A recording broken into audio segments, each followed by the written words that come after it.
This is PG with Unapologetic Tea Time. I hope that you are all doing well on this Thursday evening. I'm jumping on, folks, for just a quick 15-20 minutes. Um, Today is a sad day. Um, if you've ever served as a public official or public servant, having done a stint in Washington, D.C. for over a decade myself. I actually got several chances to talk to Representative Congressman Elijah Cummings, who has passed away. We learned of his passing this morning. And I wanted to jump on to give my little tribute to him, actually. So this is not my usual Wednesday live, but it is. I felt the need to go on and say what I wanted to say about Mr. Cummings. And so far, my thoughts and sentiments, it seems to be the norm, or seems to be everyone's consensus, that he was definitely a good man, an honorable man. So I will move forward into my tribute now. And this tribute is for U.S. Representative Congressman Elijah Cummings, who served the 7th Congressional District for Maryland and 3/4, I guess, of the Baltimore area. For 30 plus years, he was a public servant.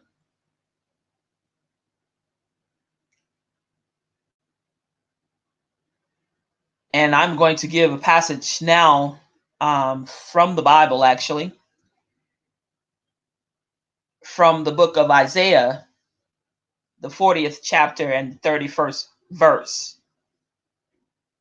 I'm going to speak briefly from the book of Isaiah, the 40th chapter and the 31st verse. It goes like this: But those who wait on the Lord shall renew their strength. They shall mount up with the wings like eagles. They shall run and not be weary. They shall walk and not faint.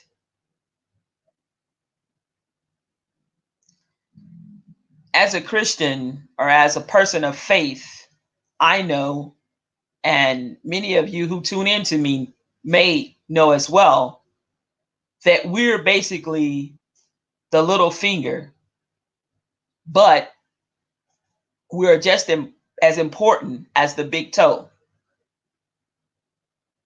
If I can use that as an analogy. And in my take of a higher calling, or from a religious aspect, is that the Bible will tell us that many are called, but few are chosen. And I don't think, personally, is it actually means referring to our calls in the Lord, basically, and not to our personal salvation in Him. God has many people under Him.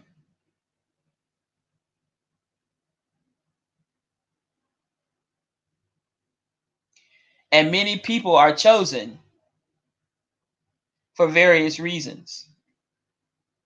And there are many people that aren't chosen to do great things. But don't be fooled by that, because all of us has a passion. And once we find that passion, we can give of ourselves, and whatever that passion is within us, that's our life's journey. Many of us may never know what we were called to do. Some jobs that we're called to do here on earth, while we are here on this earth, may not be significant, but yet it is still important in God's eyes.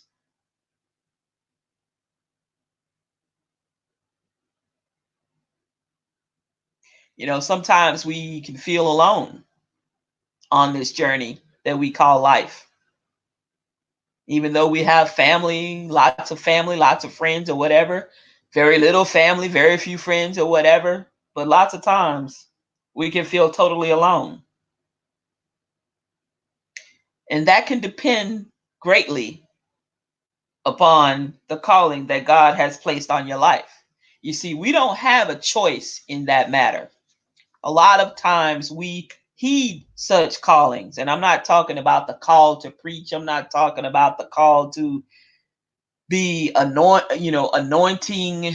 I'm not talking about the calling to be an evangelist or a pastor or preacher or a teacher. But I'm talking about whatever that calling is that he places upon us. It's our responsibility, each and every one of us, to figure out what that calling is. And once we figure out that calling, like Representative Cummings did, then you can soar to great heights. Mr. Cummings, or shall we say Elijah Cummings, was a U.S. representative for Maryland's 7th Congressional District, where he did serve, like I said before, as a public servant for over 30 years. I know that he served the 7th Congressional District for 20 plus years. Congressman Cummings was dedicated to improving the lives of others, not just the lives of the people in his district, but the lives of people all around throughout the nation. If he could, he would definitely give it a try. If he could make it better, he certainly would. This is what I know of such a great person. He was a person who stood up for his community, and not only for his community around him, but far and wide. And he also stood up for this country's democracy. Whenever our democracy, like it is now, being challenged like never before, he stood up, he stood out, and he spoke out. I'd like to say that over the years, up until basically his death, he served this country with great respect, honor, dignity, courage, compassion, and with great humility.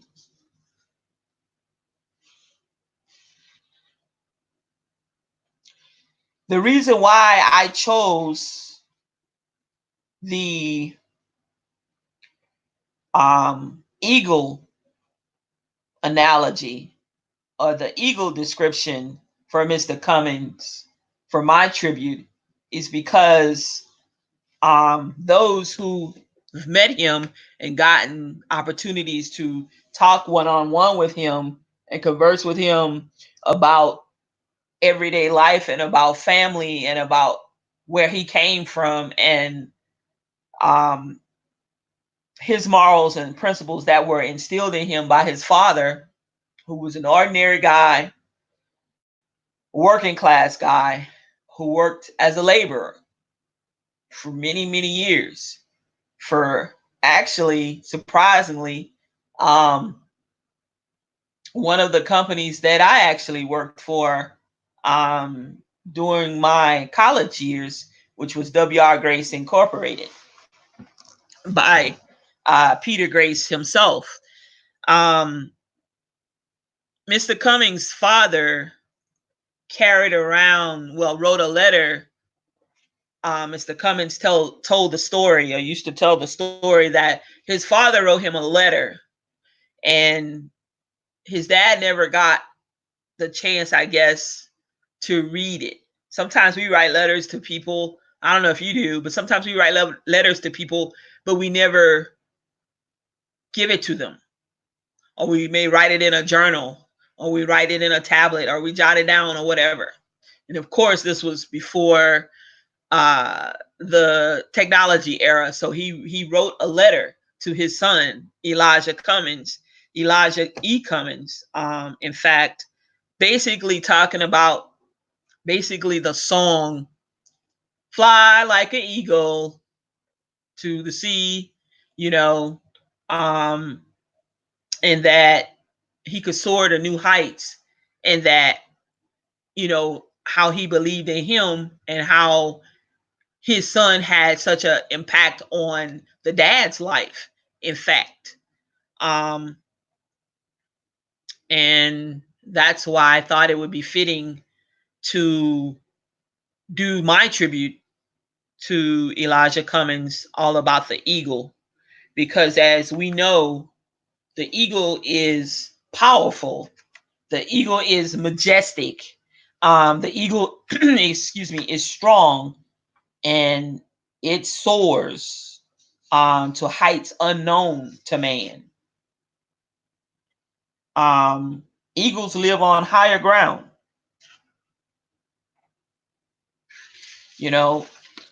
Mr. Cummings himself was challenged, many, many, many times, but he got through it, and he didn't waver, in his sincereness to serve publicly for the 7th District in Maryland. And he fought for rights for not just his district, but for all people to have certain rights. And when he was met with opposition, if he believed in the cause, he stood up for that cause. Whether he had to stand alone, whether he had to take criticism from his constituents or not, he still stood for whatever that cause was that he so truly believed in. And if he thought that something was wrong within the House of Representatives and during his tenure, which was a long, long tenure of constant service and dedication to the U.S., the United States, not just representing, like I say, his district in Maryland, but he stood up against evilness. He stood up, against people and things that were put in his way. He stood up against being ridiculed. That didn't shake him. That didn't, shake him. That didn't move him. Even this year, when they tried to break into the man's house while, he was there sleeping, minding his own business, and he didn't forget from where he came from. He still remained steadfast.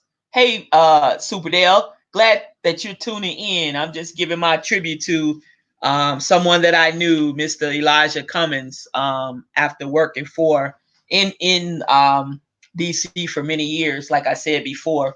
But he stood up. He stood up and stood out against this president that is in office now, against some of the evilness and the things that he did.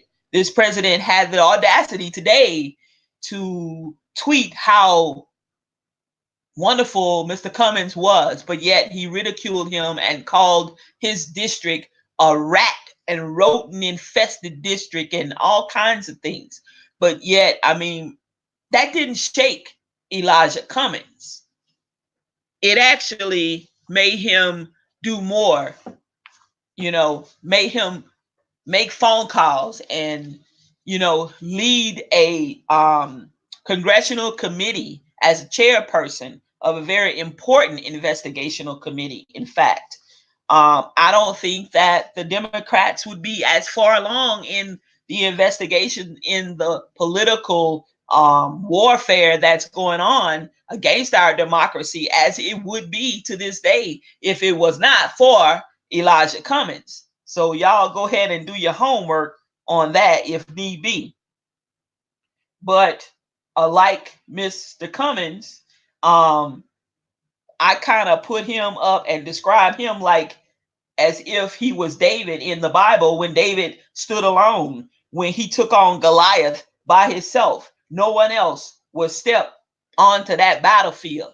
A lot of times, Elijah Cummings argued his point and went to bat and called out his constituents from across the aisle or the constituents that were sitting right next to him.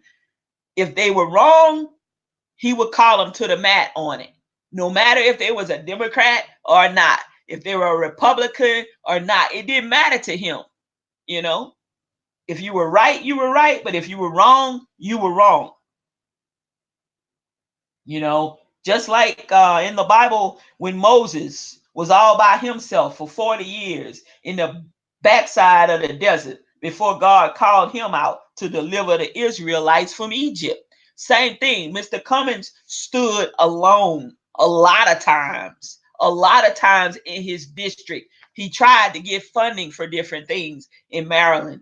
He still to this day, before his passing on last night or this early wee hours of this morning, he still lived in his district that is the majority low income. And the majority of people have lower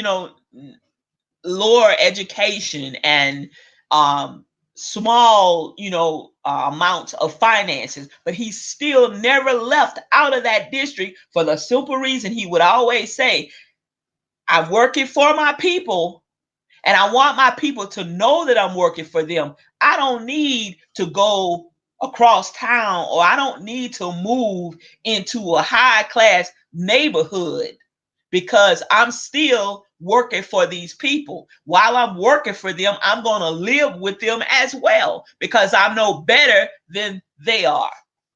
For many years, Mr. Cummings had his own financial issues because of his previous wife, and I know this for a fact, having worked in the House of Representatives, and I'm going to tell it because she put such constraints on him, even though he was doing what he was supposed to do as a father of the 3 children, but yet they went to court and the judge would not reduce Mr. Cummings' child support payments, even though he was given more than what he should. They didn't reduce it. I remember that court battle, and it went on for some years, but it put him damn near in bankruptcy. But still in all, he withstood the test of time, and he took care of his children, So yeah, a lot of times he stood alone, and we can do comparisons, to the Bible where Mr. Cummings comes from. He never hid like David did. David was hiding in caves from Saul for quite a number of years before he was finally called out to become the greatest king of Israel. Mr. Cummings, though, did not hide, but yet he is considered to be, to me, a great man in the 21st century that I had the pleasure to serve with, and not only to serve with, but to have conversations with over the years while I worked in the House of Representatives. And these are things that you can sometimes take for granted, but yet people don't realize the impact sometimes that people will have on other people as they cross your path, in life.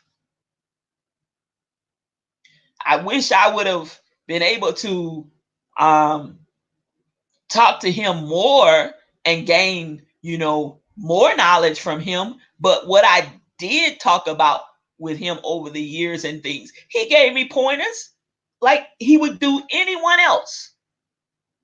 And that's why people are stopping to give their own twist to the insight of who he was as a testament.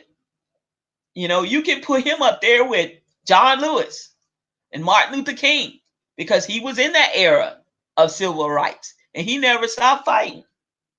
Yeah, he was only 68 years old. That's not considered too old these days by society standards, but he had some health conditions that basically he fought like a soldier. He would come, he had heart surgery. I think it was 2017, maybe 2018, but I know for a fact, because I still have some friends that are about to retire from DC, but he would still come and serve on the committees as he could and when he could. And he was getting around in the later years on a walker. He would get around, like riding around. When I went home, went up there to visit last year, I saw him on a scooter, a motorized scooter. That's how he was able to navigate, the long walks from building to building. Yeah. But he's still, even though he said he stopped to chat with me briefly, and he says, yeah, he said, just can't let it get me down. I got things to do and people are counting on me. So I gotta be here, But he was talking about his health. And I learned that last week he was actually in DC and he was on oxygen. And they were talking to him, about some things. And one of the reporters asked him something, and it took him 15 to 20 seconds in between questions to catch his breath in order to be able to answer the next question. That's a soldier. That's not somebody that just loved their job. It wasn't a job to him. It was his passion and it was his life. It was his life of service. Gee whiz, if I could only be half the person that Mr. Cummings was. But yeah, I want to say the eagles live on a higher ground, and eagles are extremely bold. Mr. Cummings was extremely bold and courageous, and he was powerful. When he spoke, people listened. I don't know how many people who's going to tune in later or whatever, or come across this little podcast or this little vlog, but when Mr. Cummings would be on TV and they would interview him and put the mic in front of his face and he would be on the camera, he never was shy. He never was a shy person. He would say what he had to say, and that was it. But if you asked him a question, he was able to answer that question. It wasn't a lot of filibustering with him. He knew his district in and out. He knew the committees that he served on. He knew the different things that they were discussing and the things that were on the table and the things that were important and that mattered. He knew that. It's unfortunate there's a person in the White House that's holding up and occupying space to this day, and you ask them a question, you're not going to get an answer. You're going to get a lie. And it's sad to say, this very president tried to chastise Representative Congressman Cummings this very year, earlier this year. But he never wavered. He never let that get to him. It was weeks before he even spoke out on the backlash that he was getting from this very president. And it went personal to the man. Not something that was just about his district or whatever. He talked about the man's personal life, tenure. This person, of course, that they call a president. I have never in my life thought I would even dream of seeing someone hold such the highest office in the land to be such a dotard, the dotard that he is. But eagles are extremely bold and courageous, and so is Mr. Cummings. In my closing, I just like to say that my prayers and thoughts go out to his 3 children, his 2 daughters, his son I've never seen ever before, and his wife, Dr. Cummings herself. You know, I pray and hope that they will continue to be strong and know that her husband and the children's father was a great man and of great stature, and that everybody needs to rally around them and give them the support that they need. And when they ask for privacy, I hope that the news media, and I hope that people, news reporters and journalists will step back and give them that privacy, you know, and that respect. Like you do it for everybody else, do it for them. And that's really all I've got to say, y'all, about Mr. Cummings. This eagle that he was, the eagle has taken flight to the heavens, and may he forever rest in eternal peace. And I guess I could say, see you on the other side. Well, y'all, it's been real. It's been good. Like I said, I just wanted to drop in and give my little tribute to Elijah Cummings, the representative for the 7th Congressional District, which encompasses 3/4 of Baltimore, Maryland area and beyond. Y'all have a great rest of your evening. Thank you for tuning in to me. You have been listening to Unapologetic Tea Time with your host, PG, that's me. Don't forget to go and check out my blog at www.unapologetic-time with pg.com. Thank you and have a great rest of your evening. Bye now.